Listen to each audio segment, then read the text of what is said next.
same thing happened to me recently with Grammarly. I was using Grammarly. I released a story, and I've used Grammarly forever because I literally cannot spell, and I have the grammar of a third grader. And so like I was using it to check my stuff, and I didn't look. I just hit the button, just said fuck it, just correct the shit, and it rewrote giant chunks of my did it do the did it do the like it's not this, it's that, and like all the active, it put it in the active voice, but like it's a narrative story, so like it literally made I had to go back and literally rewrite the whole thing because it just completely destroyed it. And I was like, awesome, dude. I love AI. This. Yeah, I love AI, bro. This is awesome. Speaking of things getting worse, and for whatever it's worth, whatever we talk about, this will probably be like a cold open for the excuse me, for the episode. We talked about it yesterday, but the Magartha stuff, dude. That's not even a quarter of the madness. I really fucked my life up and sent and allowed my DMs being open has allowed so many people to just send me just madness, right? Yeah. And so this was actually not madness, but my algorithm is fucked up. So like I'm just scrolling on YouTube. I'm like getting racist edits of Mike Tyson as a white guy punching people. There's like a lot of I'm getting for some reason TikTok. They're on YouTube. Oh god, YouTube is way more racist than TikTok. TikTok is also racist, and TikTok's really bad in a very different way. But as I'm scrolling through that, I guess I got the Agartha algorithm, and I'm like scrolling through, and I just see a guy pouring like mug into the nastiest, just a foul concoction of raw meat. And then he'd be like, this is the firmament, and we can't see this, and the earth is flat. And he's like, past that is Magartha. And then I just like by happenstance, I just looked at like who posted this. And it was the official mug.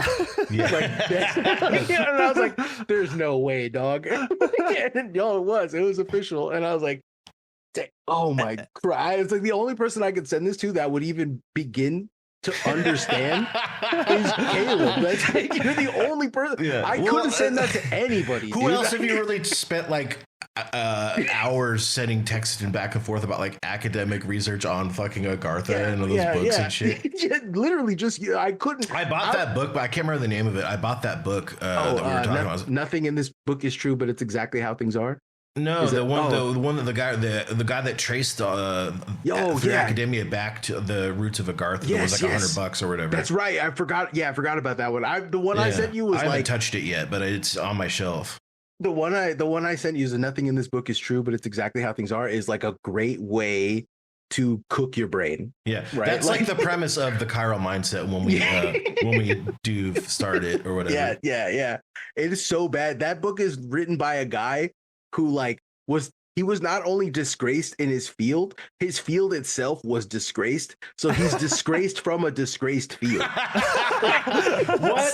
So what is pushed out by the ice wall theory guys? He was like because you're too much of a crank. He's a ufologist, right? Mm-hmm. So like unofficial ufology guy. But he like was part of the ufology community. The ufology community is full of cranks. What's this book called again? I'm getting it, by the way. Nothing in this book is true, but it's exactly how things are. Right? And incredible name.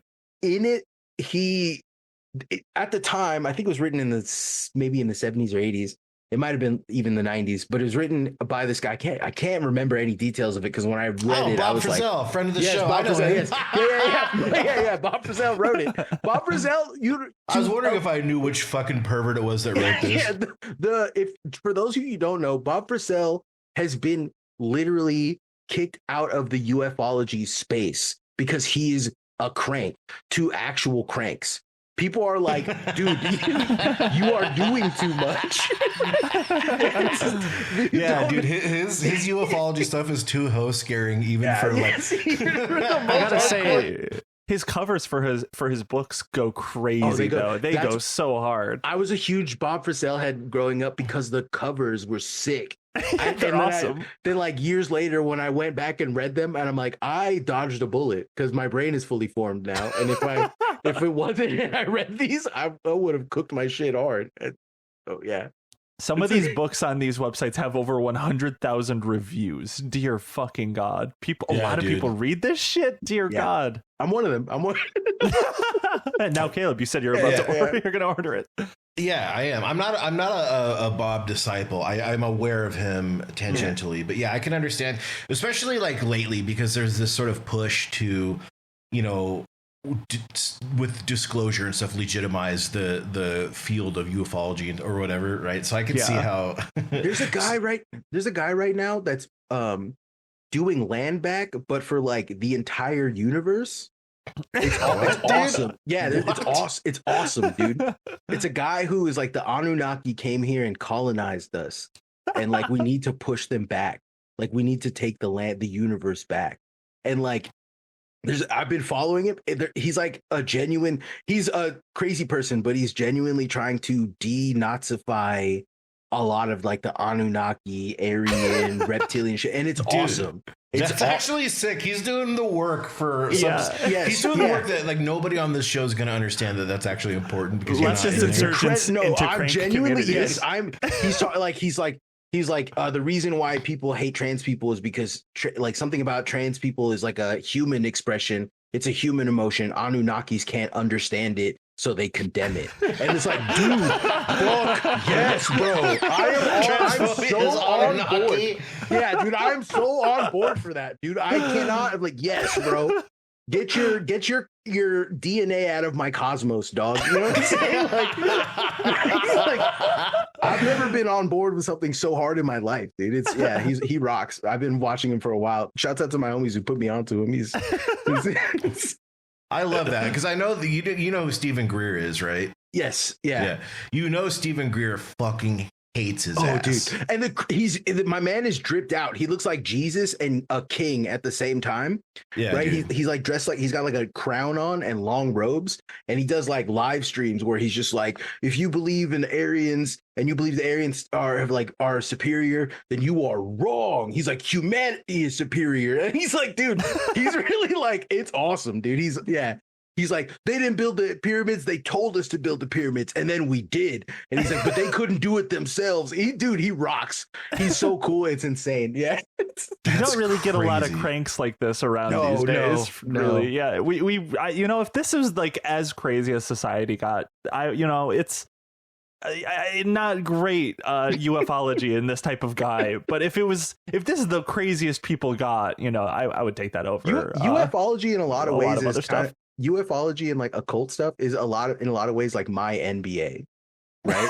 It's kind of like I see things, I see stars, and then I see them like escape trajectory, and people are like, where did this come from? And not only do I have their stats, right? Like, but I'm like, I was following their rookie year, dude. I know exactly what's going on. I know exactly what's going on with these guys. It's so sick. Dude. I know we just talked about this on the mailbag episode, but first of all, there's a big subsect of this show that just probably isn't going to listen to those, even if they're free, because it's on the Patreon. Mm-hmm. But I just, I can't describe the feeling that I got when I was like a text from Mark. I get a little push notification text from Marcos, and I know, Marcos, when I get something from you, it's 50-50 going to be something that like kills me. I die. I actually fucking die. I leave the earth for a minute. Like, I saw this like the fucking mug group. I watched it, and like I probably got the same feeling as you, where it's like, I don't know. The first way that I described it was just like, I need the guy from No Country for Old Men, Anton Chigurh, to come and just hit me with the fucking pneumatic bolt. Just put me out of it. I'm so done. The fucking mug guy, and then like official. It's all AI. This whole channel is just AI. Wait, or am I crazy? It's the thumbnails are AI garbage. Yeah, the mug. I'm looking at the Mug Root Beer official channel. Yeah. Well, I did email them, and this is for people who didn't listen to the mailbag episode. This is an advertisement to go listen to those for free on our Patreon. But also, I did email Mug to see, like, and I wasn't like finger wagging. I was just like, do you guys know what this is? Like, do you understand that this is like Nazi occultism and fucking whatever? I wasn't like mean about it. I just wanted to see if they would say anything or give me a statement. And I forgot about it. And then whatever, it was a day or two later that somebody like some public relations person from Pepsi, the PepsiCo parent company, like sent me this apology. It was like, but it was a shitty apology. It was like, we were sorry if you were offended or something. It's like, I'm not. I'm just like trying to like let you understand what you're doing or whatever. And then like in his email, Marcos, dude, there was like a link to 15% off Gatorade. Hell yeah, brother. So I understand. Sorry, we did a Nazi oopsie. Here's 15% off some Gatorade, dude. I totally understand where you're coming from, like in the sense of like that. But I also, you have to be aware. I know this because I've been on both sides of this experience before, right? When I was working for Mercari, I was what they call the DM dungeon when you're doing social media stuff. It was in the DM dungeon, and I reply back to all kinds of stuff. And so when people had legitimate and actual like things, the only thing I could ever do is like, here's 15% off or here's 20% off your next purchase or whatever. And sometimes, so that's like the restaurant equivalent of here's a free cookie, please go away. Yes, yeah. But sometimes though, you have to do that even if someone is hitting you with horror. Like one time there was like I like want to talk about it, but I can't get too into it. Sure. But sometimes one time a few users tracked a pedophile ring that was selling underwear from underage girls to other people. And like, it was horrible, right? We had to get the law involved and everything. But like in the initial DM to me, I just caught it.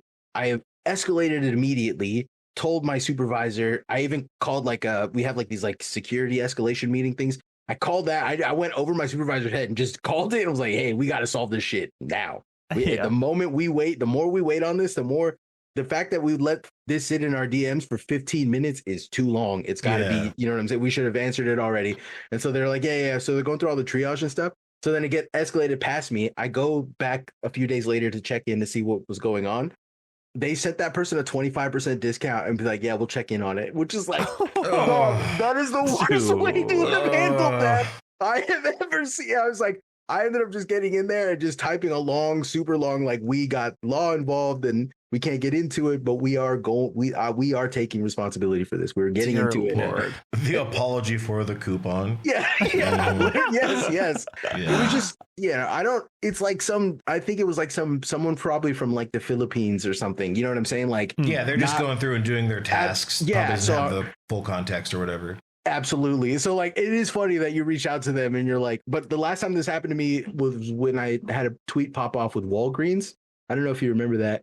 I do remember that. Did you post a picture of their break room or something? I posted a picture of their break room, and it was one of the most atrocious things I've ever seen in my life. It looked like the back rooms. Yeah. I posted it and was like, the vibe is atrocious in this break room at Walgreens. And Walgreens reached out to me, so I sent them the homie manifesto. And then they said, do you have any concerns we could address? And I sent them back, I have a list of demands. Right? and then they never got back to me. But I'd like to think that you changed one Walgreens employee's life that day. I just went in your account and found the Walgreens break room. It looks like a fucking dungeon. Yeah, it looks like you were thrown in here, and that they would find you like 2 days later and try to like extract information from you. This is the place that John Kiriakou talks about on all those podcasts. When he says like an unpronounceable guy's name and he was in, that's where he was in. It looks like there's it's not bleach, but it's like some sort of hand sanitizer, but it looks like a bleach bottle from like this angle too. And a microwave. It's so funny. It's like, I like how you can reach your arms out and touch both walls. Yes. So I could do that, and I'm 5'10". And the craziest thing about this is that store is in one of the nicest areas in all of California, like in the Bay Area. It's a crazy, like $1 million zip code, and it's right there. And like, it's, oh my God, it's so funny. Perfect. I love the idea of a Walgreens being in a neighborhood like that, because like even fucking billionaires need to buy Easter candy every day of the year. Yes. Oh, that's fucking awesome. We should probably start the show. Yeah, I'm sorry. No, please. Welcome back to Kill the Computer. We had a bonus second cold open. Yes. Yeah. We're doing we're not talking about UFOs or mug or Easter candy or Walgreens today. We're actually doing a part 2 of the, I think June was the pink slime episode paywalled. Was that on the Patreon? I think recall. It was. It might have been. It was. I remember it. I listened to all your episodes, so I'm your super fan. It is kind of fucked up that you like let the super fan come on the show sometimes. Well, we'll talk about sometimes the super fan becomes the homie. Yeah. Well, and a collaborator, which we'll talk about later. I think we're about a year behind on our promised launch date, but we'll talk about that later.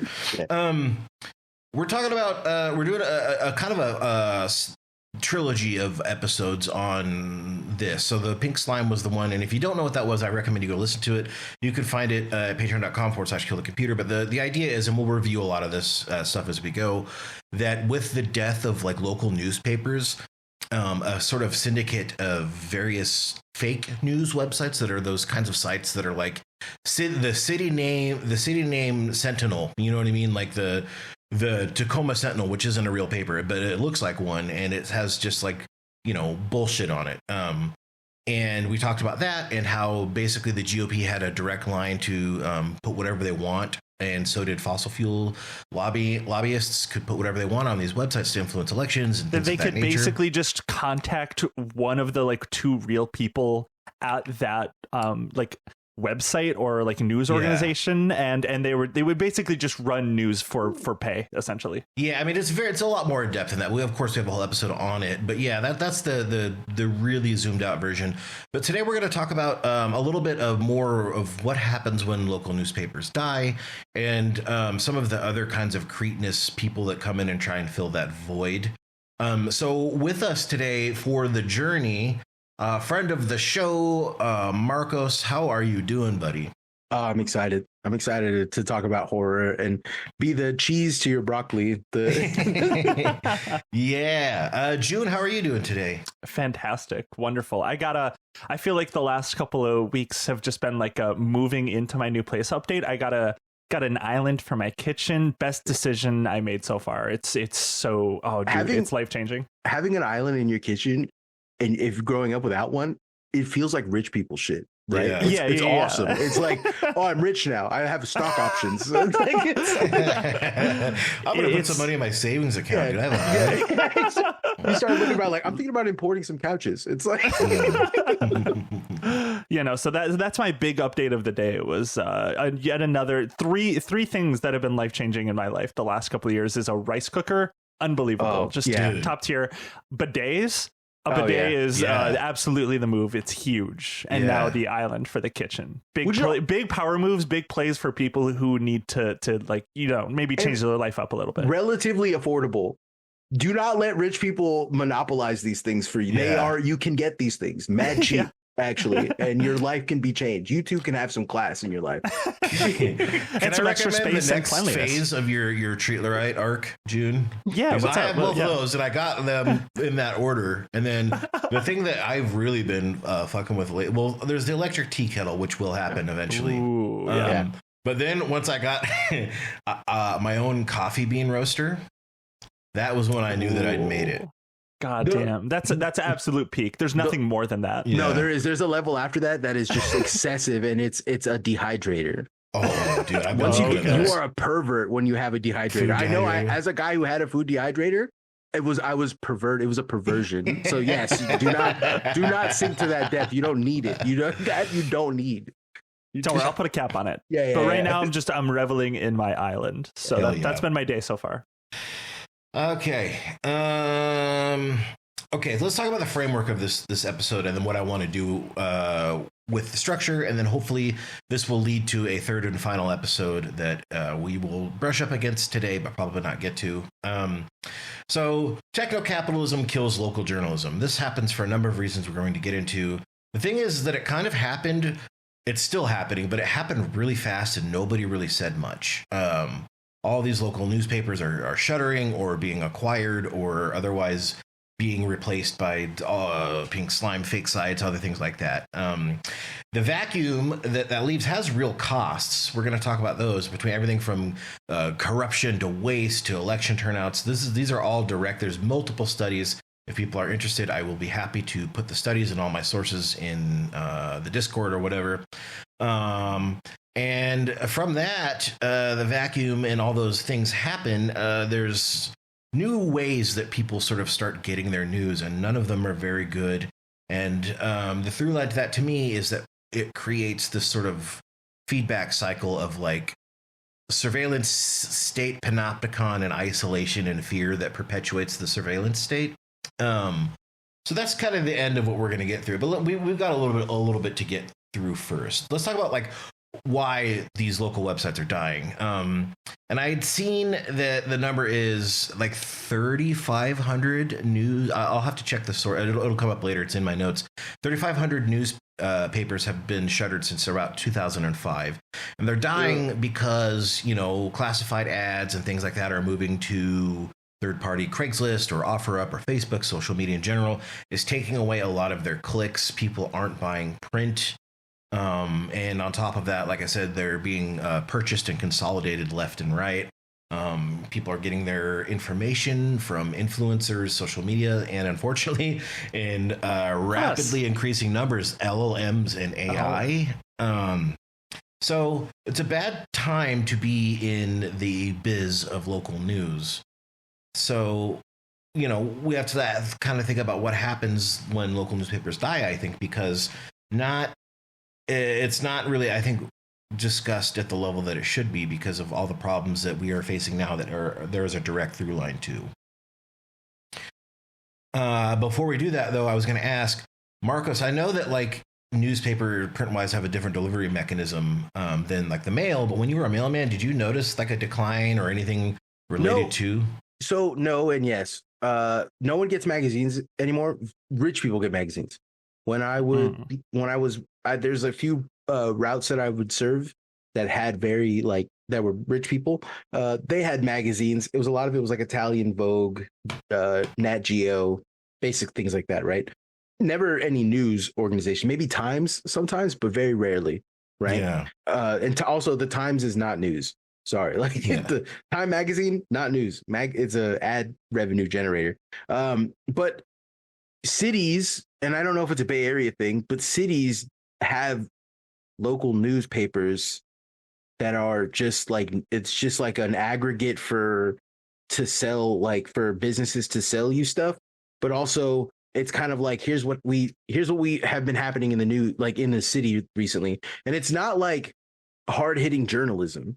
It's You're stuff talking about like business journals and stuff. No. These are like literally like, oh, we had a picnic at the park and the mayor was there. Yeah. And then there's a picture of him, like, you know. I feel like most average, like I would say above 10,000 people cities, or maybe even close to like 100,000 people. Like where I grew up in Kenosha, there was the Kenosha News that would just do exactly that same thing, where it was just like local man runs into Walgreens or whatever. You know, it's like literally like that's almost like word for word exactly what the headlines are like. It's crazy. Local that's like man at Walmart, and like, you know, you're like, hey, and that's it's like stuff like that, like local happenings. Which, by the way, for your mailman, those fucking suck to deliver because they're thick, they're heavy, and they're called third bundle, and it's a pain in the ass. Just saying third bundle right now, I've made all of your mail carrier listeners cringe. Right? It is so ass. But yeah, that's a common thing that we would get. But that's about it. Really quick, do you guys get print news? So I get the local. I get this. I hate the Seattle Times. I do purchase it. It's bad. I also get the local Tacoma paper, and I also get the Onion, and I have a print subscription to Wired. Do you guys have anything? Are you guys I'm a pervert. I'm a pervert, and I get ground news. Really, Like, I've heard about ground news. To me, it's one of those things where it's like the people like the ads for it always like it condenses left-leaning sources and right-leaning sources and tells you what's what. Yeah. But like I almost don't trust that it's like going to to me it's like, okay, so it's just sort of going to show you the right-leaning perspective more. It's extremely centrist news. Right. Yeah. Which to me, to me that's like right-leaning. Yeah. What I do like about it is that there is stories that I just don't catch that I now catch. That they're always horrible, horrific right-wing news updates, but I like reading them because I have a brain that works. So I read them and could be like, oh, this isn't a positive like they're trying to spin it. This is actually a negative. They're talking about like they had one that was like a get well soon for a senator in Jersey. And they're like, yeah, he was struggling with some health stuff. And there's like, and so, you know, it's a get well soon. It turns out that guy just hadn't shown up to his job as a senator for like over a year and a half. And when asked about why, he just said, because I wasn't feeling good. And no other so that's what they were trying to spin the get well soon as like an absentee senator in Jersey. Do you get what I'm saying? Like, no, it's, if you have a working brain, I suggest you read ground news, but only if your brain works. Because if you just are taking shit passively, it's bad. The other vector I get news is from like extremely right-wing podcasts and extremely like liberal podcasts, because like all the left-leaning podcasts that I listen to now are just like, dude, kill your local congressman, burn it all to the ground. We're fucked. Done. Yeah, it's over. We had a good run, but like. If you like, I listen to the like Crooked News Network stuff. I make it sound like a fucking huge lib, and I'm sorry. I apologize. Dude, Marcos, your new lib arc is very interesting to me. I'm not a lib. I know. You're on a lib arc. That's a completely different thing. I've been listening to them for about a year, and it's so funny to listen to the Crooked Media, because literally any possible analysis you can have in bad faith, not only do they have it, they like are like, well, I think we should actually kill Iran. Actually, I think we should bomb it. I think I'm like, and you're like, what the fuck are you talking about? They're like, it's they sort of innovate new ways to be like nice but evil. That sort of like veneer of pleasantry or whatever. It's always for me. It's like always read to me as the same sort of like, oh, George W. Bush. He was right about starting the war. He's just not doing it good enough. Like us. Yes. Vote for John Kerry. That type of The one I will recommend. It's the only one I'll recommend, and it's kind of annoying. It's kind of an annoying podcast, but I think it's worthwhile. And I think more people should listen to it. It's the Strict Scrutiny one. It's about like what's going on with the Supreme Court and all that stuff. It's annoying. I think they're some of the most annoying people on earth, but you do learn a lot about like what's going on in the Supreme Court and legal news that I don't think you get anywhere else. So it's worthwhile, but also you have to have, your brain has to be working.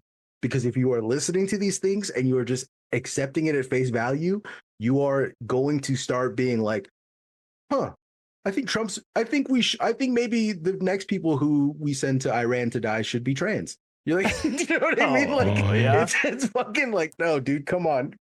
Like, we got a lock in here.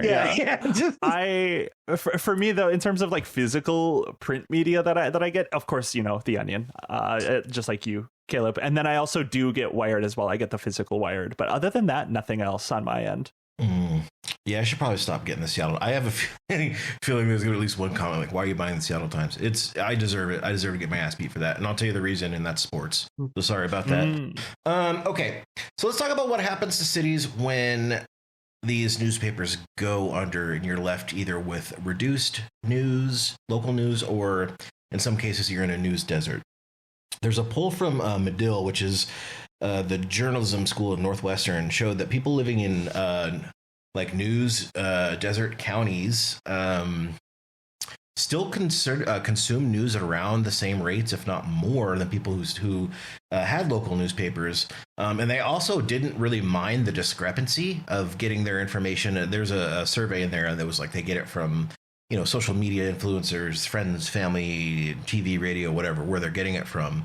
And they didn't mind the discrepancy. And they actually, in areas where they didn't have news, weirdly enough, they were found to have like less favorable opinions of journalism in general. Like they didn't, if you don't have it, you have a more adversarial relationship with the news, which I thought was interesting.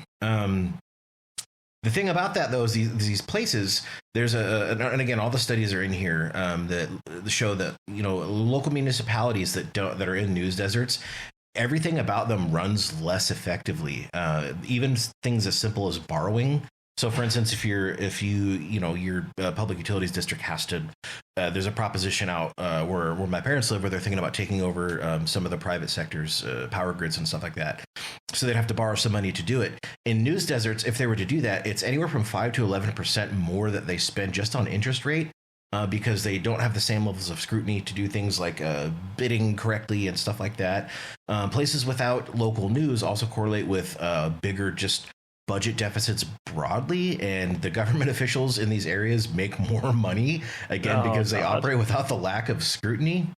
I mean, that's like sort of the long con here with a lot of, especially right-leaning billionaires and people trying to like buy up and close as much media as possible, is to get rid of that scrutiny. I mean, the amount of like corruption on a bigger scale than just like local with this Trump administration is like, it's just the most scammed, like the amount of money Trump has just gotten and scammed out of the entire like government and country is just absurd. It's like billions of dollars at this point, and it's like, if less people are going to like be adversarial and cover them negatively, like they're going to get away with it a lot easier. There's going to be a lot less focus on this. Well, there's a reason that Trump is running nationally. Oh, sorry, go ahead, June. That's it. There's a reason that Trump is kind of running the country like a corrupt mayor in a small town that doesn't really have a press to fight against him. You know what I mean? Yeah. The perfect example of that is the reflection pool, the pervert that like got the bid for that. You know what I mean? Yes. That's the kind of stuff that's happening all across the country at a smaller scale, because these papers don't have anything to, or anybody left to kind of scrutinize them. So there's a lot of cronyism that results in bigger deficits and well, less just more cronyism, basically. There's a nonprofit called rebuildlocalnews.org that I suggest you check out as a resource if this concerns you. These areas that have less news sort of also have less voter participation in general. People are less concerned with elections. They also have a much higher incidences of basically uncontested elections. So, you know, somebody's running for a seat against nobody, that kind of thing. Yeah. Because people are just less engaged in general. And the amount that that they're differing in is actually pretty substantial. It's a 0.3% in national elections, which doesn't sound like a lot, but if you add that up, that's tens of thousands of votes in statewide in the national races that are not, you know, showing up in elections that I think we can all agree we do a lot better when there's a higher turnout typically, right? So that's an issue. There's also sort of I'm sorry, I'm looking at my notes here. A pretty substantial increase in two other things that I think are pretty important. There's increases in nonviolent property crime in these areas. Even though we'll talk about this later with Next Door and Citizen and stuff that we're going to get into some of these apps. Broadly speaking, crime is going down, but it's not in areas in news deserts specifically that's actually getting worse.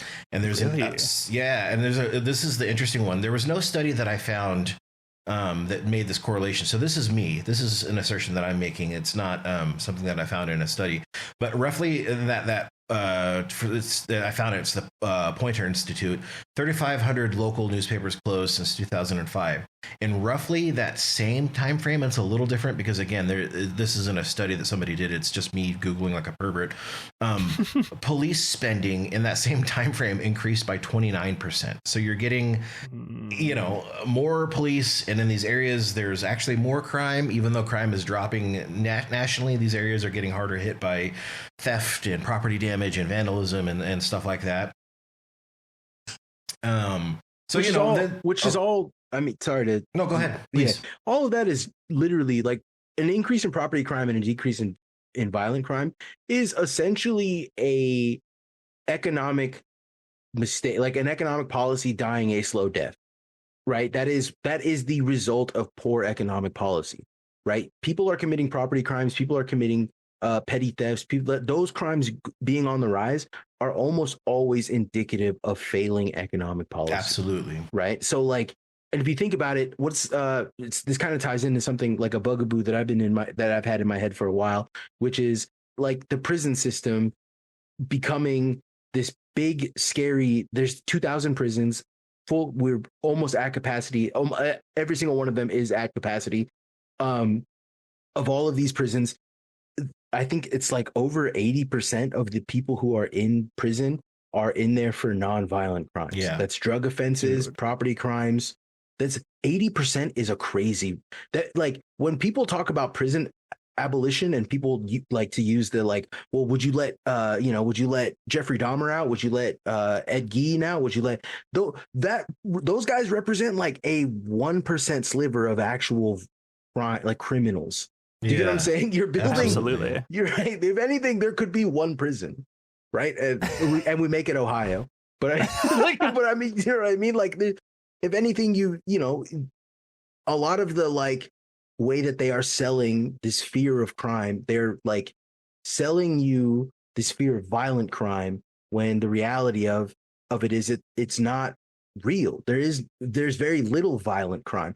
Granted, it does suck to get your car broken into. That sucks. That is, but you get to walk away and keep all of your bones and stuff. You know what I mean? Like that is a good outcome in the scale of things, right? And it does feel like whenever, like, I specifically am thinking of 2024, the election in 2024. There was a big focus in the national media about, of course, you know, in right-wing media apparatuses, on rising crime, which just was not necessarily true countrywide. That was sort of, especially in 2024, but I think in 2023 when crime rates started to fall, but there was like a lot of focus on, and again, this is just a conspiracy theory that I have, but I feel like there was a lot of videos, especially from like neighborhood ring cameras and just like stuff like that, from cameras just in neighborhoods everywhere across the country of people like porch pirates. I feel like porch pirates and that sort of like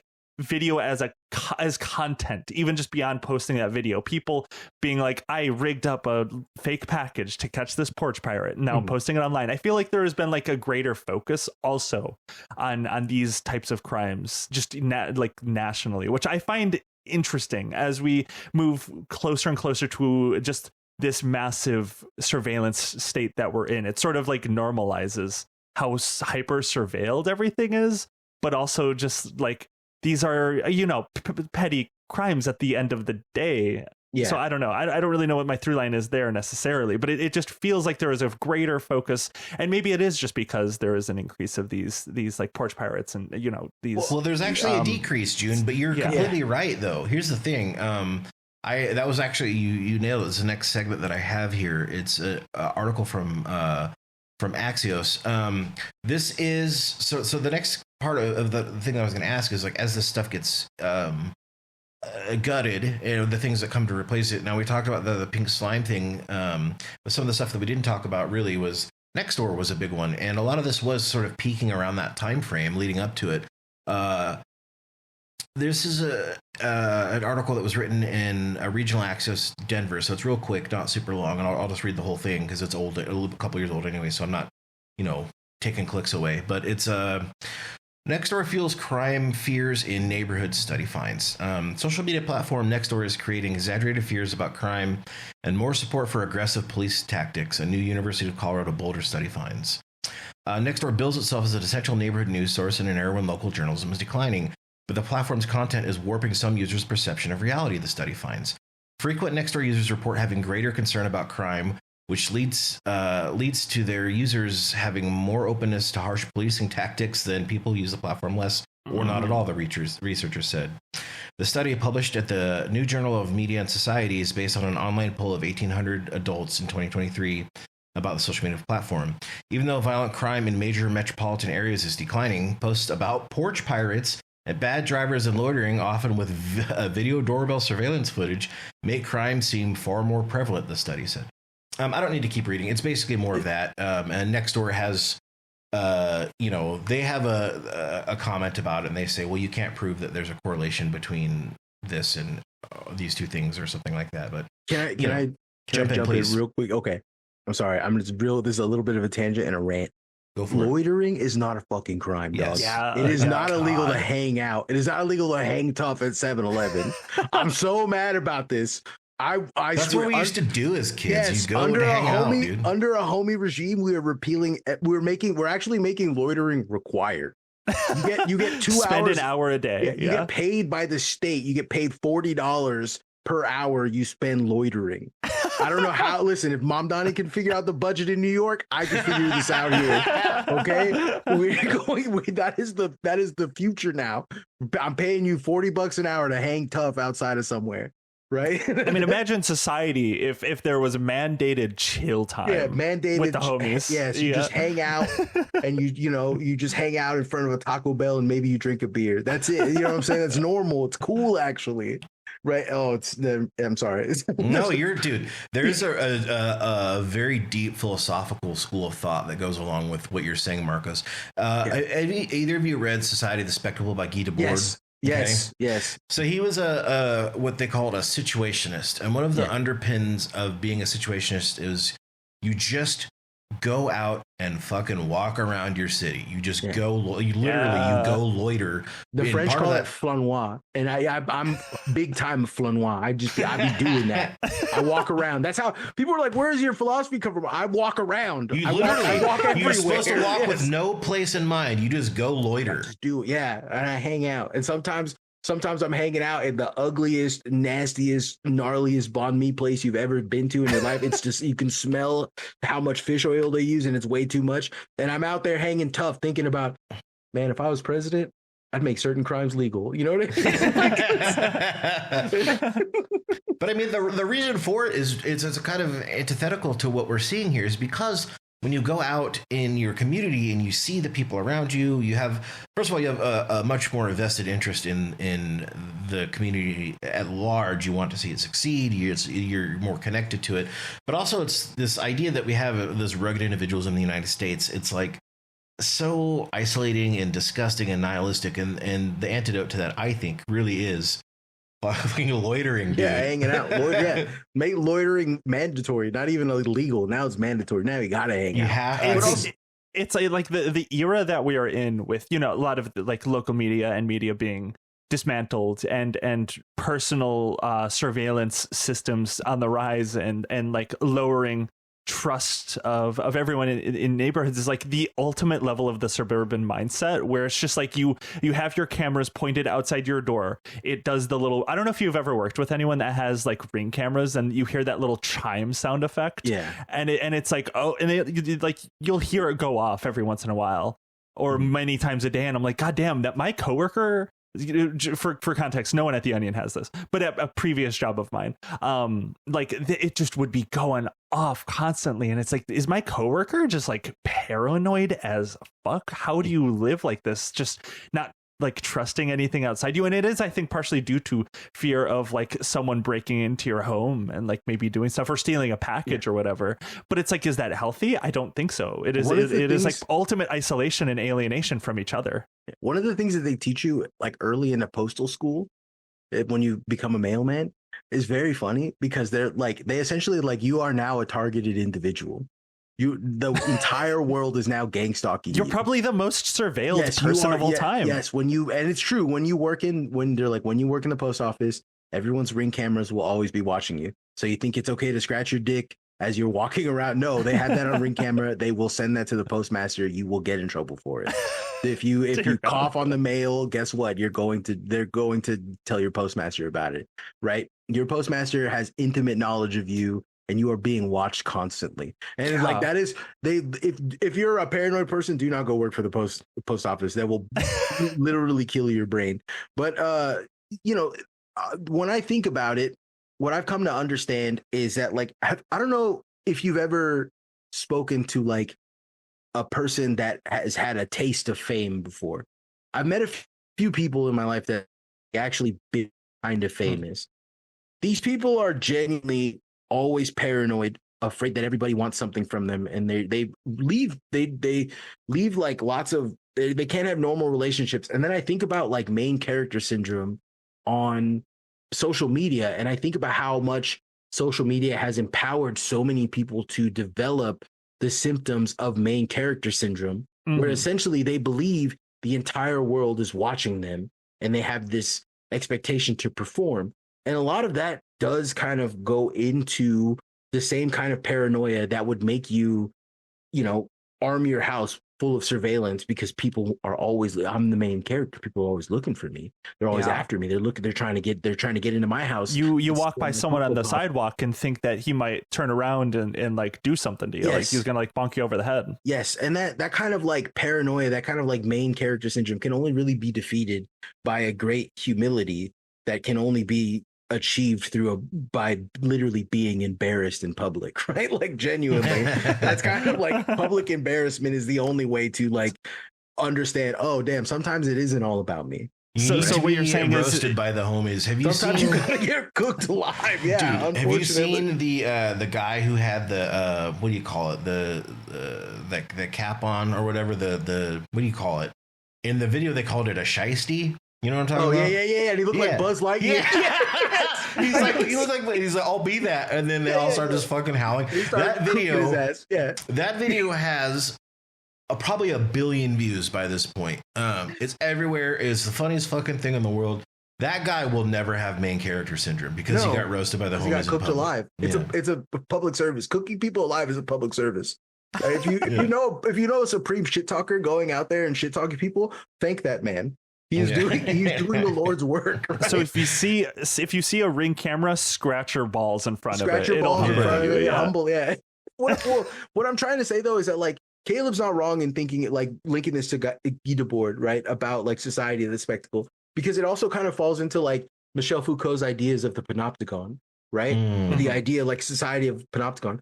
I've also talked about this extensively on my own podcast called The Society of Access. As put upon by in that book 1,000 Plateaus by Guattari and Deleuze. Yeah, these are all pervert shit. By the way, we've lost all your audience. I've tried to read that book twice and I put it down twice. I don't know what it is. I'm not there. Your brain, you have to experience like 105 degrees inside of a hot LLV, I think, and like breathe the fumes to understand really what's going on in these books. But that's the only reason why I kind of am there. But one of the things they talk about is society of access. And I don't know if they're talking about this in a literal sense, but I think that it's both literal and not literal. But they're talking about how like as society continues to become this thing where like with a dam where they only allow certain amount of water to flow through. And that is what powers, the rest of whatever. That's a society of access. But they're talking about more or less like they're only allowing certain people to have access to higher things so that all the other people backed up can essentially be like, oh yeah, I could get that too. All I have to do is I just have to follow the channels. I just have to do what they're doing. I have to be like them. But it gets where it gets like pervert stuff is then it becomes like a commodity fixation where I have to own the things that these people own. I have to buy the things that these people buy. I have to experience the experiences that they have.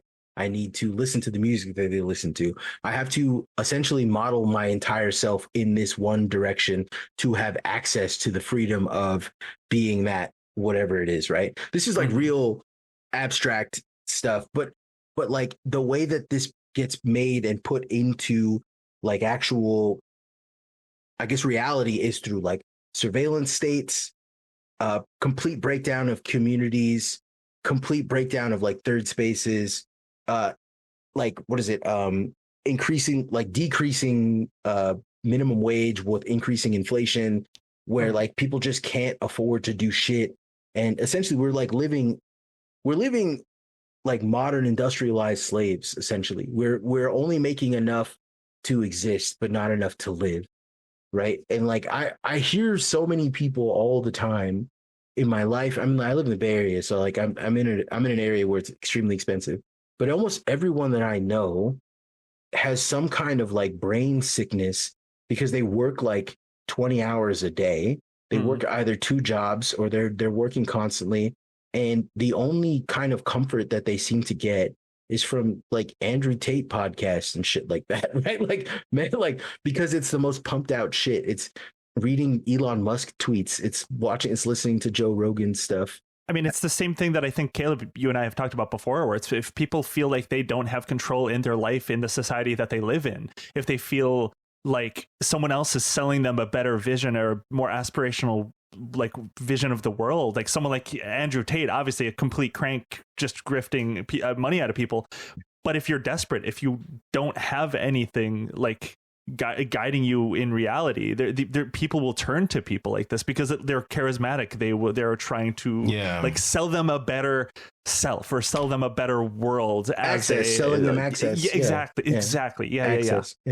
I don't want to make excuses for people that, you know, give Andrew Tate money or whatever. Listen, you don't ever want to give it to like rapists, right? Like, fuck those guys. I just mean that there are absolutely people that are like, they are in like an entirely different ecosystem because of how society. Yeah. Those are the politics of kind of this extremist politics are kind of born of desperation economically, right? There's a reason that as like quality of life continues to decline, the Zoomers have no fucking future, like even more so than my generation.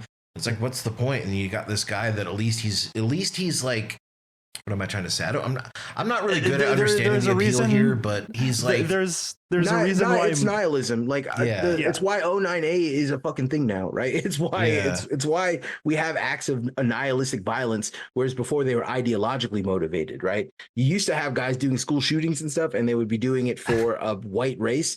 Now guys are doing it because they watched the MacArthur meme.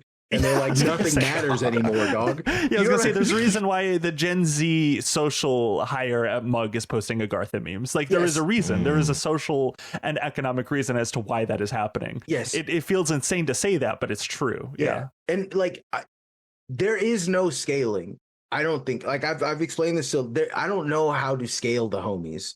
I think that if you were to scale the idea of homies to people, you are essentially doing AI Elon Musk shit, and you are cooking everyone's brain in a bad way. You're just making everyone Mexican in a bad way. Right? We have to scale the homies. Yeah, you can't do that. I think what everyone needs to be aware of is that they need to. You need to. I said I've been writing this thing for a while, and I said a line. And someone was like, dog, you've summed up the entire history of like where we are as a society right now. And what it was you either need to carve something of this great beast or learn to be happy in the belly of it. And that's, I keep going back to that because I think that's the mindset. I think that's the healthiest mindset you can have in this society, right? It's like, we are the powers that be chose barbarism. They had if we could have done communism or barbarism, we know what they chose. They chose barbarism. Elon Musk is a trillionaire.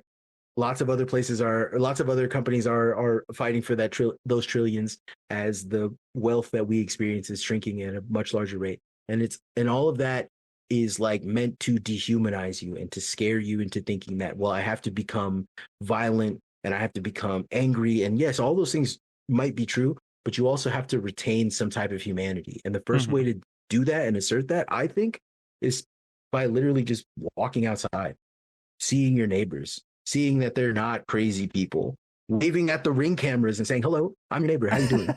Come outside. Let's talk about it. Right? Yeah, basic things. Making friends with my big one is just making friends with the guy at the gas station. It's like the number one thing that I do. Yes. Whenever I move, that's whenever I get to a new house, that's the first thing I always do. That's move number one. Is like befriend the guy. Can I be so fucking real with you? The guy at the gas station is the strongest pillar of your fucking community. He is so much. If you get a good one, anyway. Even if he's a bastard, it's the shared experience of having a guy who's a bastard is still better than the alternative of a touch screen.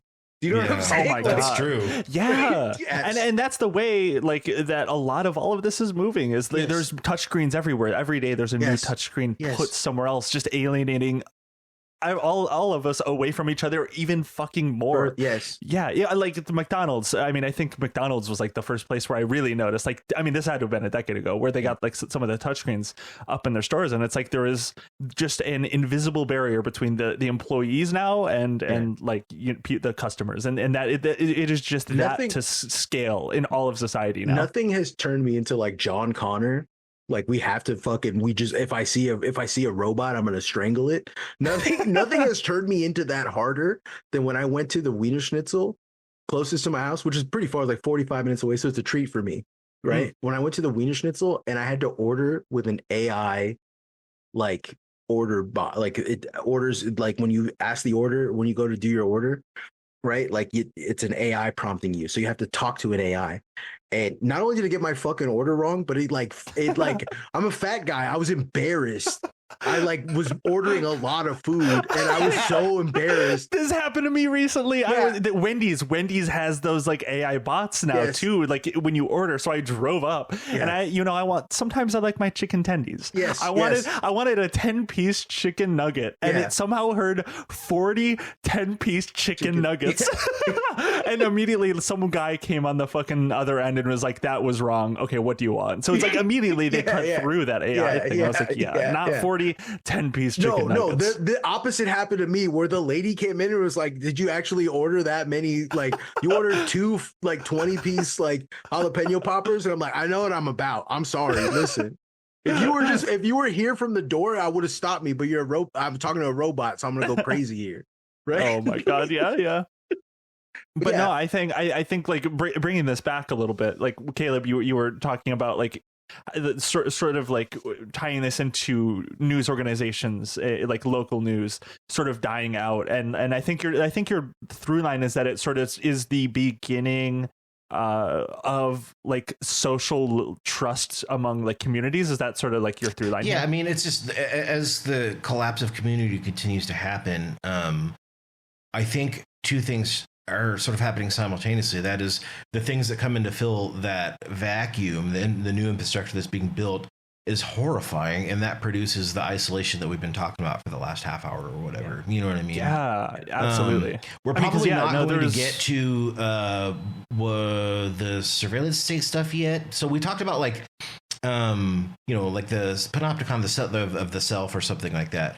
But like, and then the third part of this, which we'll do in another week or two. I mean, and they're independent episodes that don't require listening to one another, so don't worry about that. But I think we're going to talk about how this relates to sort of what happens when tech companies fill in what the jobs of informing local populations, and they also partner with the state in horrifying ways. I think you can guess that that's moving towards Flock and Ring, which we've talked about. I'm glad that we didn't get a chance to talk about that today, only because I really want to watch. If you guys don't know, Ring, Amazon built or made a TV show to sell Ring cameras called Ring Nation, and it's like America's Funniest Home Videos, but it was hosted by fucking Wanda Sykes for some reason. And like, you can find clips of it. The Amazon took it up. They got, abysmally destroyed. It's not on Prime anymore. It's reviewed at a 3.7 out of 10. Yeah. This shit is gonna be abysmal. Okay, I'll watch some of this. Yeah, I'm gonna try and find a way to watch it. Maybe I'll find a way to pirate it or something. There's clips, but Amazon took it off Prime. I can't find it there, but I'll find a way to watch it because I wanted to watch that before we talked about it. We're gonna talk about Ring. We're gonna talk about Flock. That's the big one that I think a lot of people have already, covered and know about. But then there's some other ones too that I think that just really aren't. Can I get a little Kai rule on you guys? Do it. Yeah, please. Go off. The Flock, the people, listen, Flock is bad. It is very fucking bad. I don't want to come off as sounding like, I think Flock is cool. That's not what I'm saying here. That's not what I'm fucking trying to do here. But I think people encouraging you to post that you have destroyed Flock cameras on social media is exactly how they get a Flock into your fucking neighborhood. That is exactly how they get national adoption of Flock. What would I do personally? I would show up on Flock cameras with my dick out all the time. But that's a different thing. All right. I would just they're going to scan your dick. They'll have your dick replicable if you do this. And that's fine with me. It's fine. But the idea for me is like go outside and like fuck up the Flock. If you want to fuck up a Flock, you don't cut it down. You go outside dressed like a clown and you headbang for an hour, and you do that, and you get, you know what I'm saying? You just fill up because it's all AI, and it's gonna be like at 6:33 p.m. On Westbrook Street, this guy headbanged like a clown for 3 hours, and a cop's gonna look at me like, "What the fuck? This thing's hallucinating. It's not. This didn't happen." I'm not going to say that you shouldn't destroy a flock. I'm not going to say you should. I'm not going to say you shouldn't. But what I am going to say is that people that are encouraging you to destroy flock cameras may have a badge and be wary of that, so to speak. Also, do not post about it. You it's crazy. It's all of this, especially when you start to get down to break down and you know, this growing surveillance state. I just can't help but think so much is just a fucking psyop. Like I mentioned earlier, the increase of, and maybe it's just because everyone fucking has these, but the increase of content of Ring cameras, and like that being a whole sphere of like video content these days. By the way, how many people, and I'm sorry to cut you off, Jim, because you're completely right, this is expanding on that. How many people, like, I see this shit on like social media, people will post things that happen inside their house, and people just have rings inside inside the home. Listen, bro, I don't want to be I don't want to be a gooner right now. I apologize. I'm apologizing ahead of time. But there is a growing genre online of ring cam porn, dude, that exists. Is it like Catching My Spouse Cheating? I see those ones on my TikTok. There's that, yes, and then but there's also just like people fucking, and then on the bottom it says ring cam on like in Jesus Christ. And it's like they're fucking on a ring cam, so like the quality's bad and low. But I think the expectation why people enjoy it is because it does look. Oh, I mean it is, but it does look like amateur. You know what I'm saying? It's like it's fueling some type of like voyeuristic fantasy for these people. I wonder if they're like, also there's a connection to some sort of psychosexual relationship to the panopticon itself. Like if you're jacking off to ring stuff.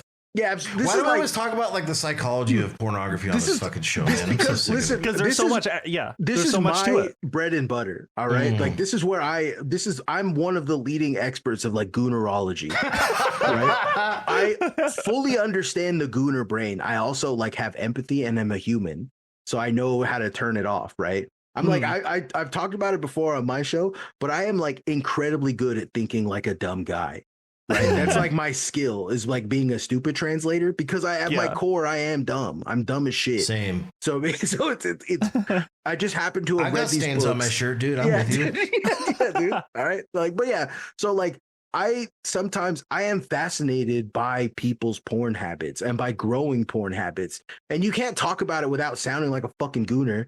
But if you want, I think that there is like, how do we define value, right? But like there is value in understanding like porn trends. Like for instance, there was like the Pornhub does still, I believe, or they used to release like their annual like search result trends and stuff like that. Yeah. And like you could really map like step bro porn with like divorce rates and things like I mean there's real sexual pathology going on. I think that's there's no better way to understand a society's concepts and like taboos, but also their desire, what it is that what they actually want, than by seeing the large amount of like what the most commonly consumed sexual fantasy would be. By the way, while we're talking about this, if you think if we figured it out, you know Palantir has, and you know that they have this. They know that they have your shit. If you don't have OPSEC, if you don't have Gooner OPSEC with Alex Karp.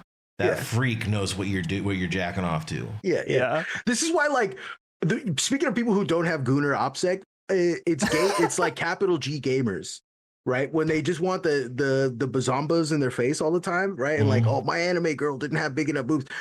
My brother in Christ, you have zero OPSEC with your brain. You know what I'm saying? Like your brain is wide open. It's like you're a battery from the Matrix. Right, you're one of those people. You're not one of these people that wakes up like Neo. You're actually one of the many dickheads who get taken over by like the Smith. In fact, if you're a capital G gamer that's a hardcore gooner, you are a Smith. You're just a vessel for a Smith. You're waiting to get Smith, right? The 750th Smith is just a guy right now playing fucking Stellar Blade. Yes, absolutely. Yeah. That's.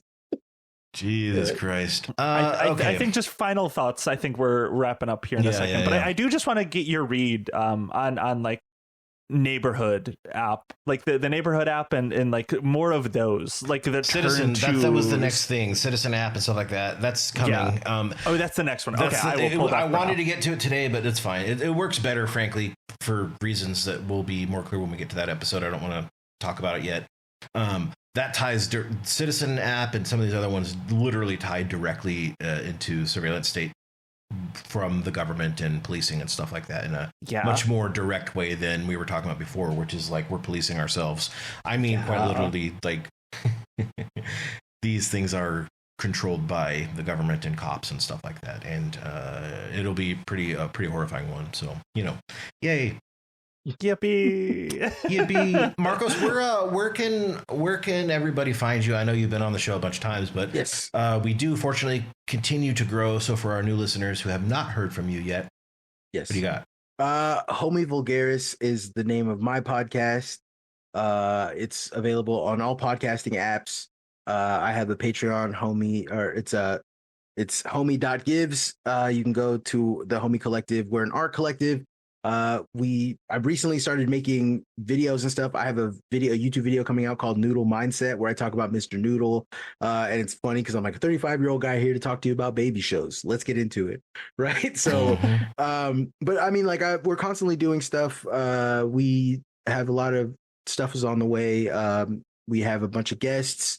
Also, I hate to bring it up, but we're like kind of like your sister show. If y'all are news, then I don't know how would you like gas station simulators? What we were like, right? Like we kind of like we are the gas station for you if you're a gas stationless, right? We're the best way. Someone reached out to me and said the best way to describe your pod is it is incredible for when I'm doing DoorDash deliveries and I just need something on that is going to be confusing every time I sit down. Every time I get back into my car, I'm like, what the fuck are you guys talking about? Keeps you from like highway hypnosis. You're just engaged enough. Yeah. So if you're into that, if you work overnight at a gas station, if you hang out at bus stops all the time, I got a show for you, pal. Yeah.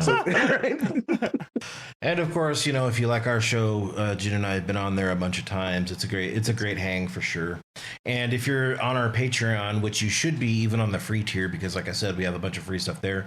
Marcos's pod and everything is linked on there. I think we have you guys as one of our recommended shows or whatever, so you can find him there too. And we'll put the link in the show notes, of course. But in the meantime, Marcos, thank you so much for coming, guys. Sorry that this episode is turning into 3. I knew it was going to be a multi-part anyway, but it's turning into 3, and just trying to keep it so you don't have to listen to one to appreciate the other. So well, that one will be out. I think we're going to do that one. We've got a couple other ones coming first, but that'll be out by the end of the month. And speaking of stuff that is coming, I don't want to promise anything, but I know that people still do ask somehow for some reason. Mine and Marcos's long-awaited Chinese democracy of podcasts, Chiral Mindset. We've restarted, I should say, pre-production. We retooled it. I am writing some stuff for it. I think the problem was that we were just going to riff it out, and you can't riff this shit out. You can't. Well, the Chiral Mindset cannot be riffed. The problem with it too is we started with a whole different show in mind. Yes. And that was like, we'll just do like a sort of like, we'll just talk about conspiracy theories. And then we drove ourselves psychotic by like starting with the octopus and then realized we couldn't do it. But then, I think as we talked more, we realized that the show, I don't want to give anything away. And I don't want to overpromise anything. It's not going to be like a normal podcast in a lot of ways. So, we're working on it. It's going to be a mixture of riff and scripted stuff. And I'm really excited for whenever we do end up releasing some stuff.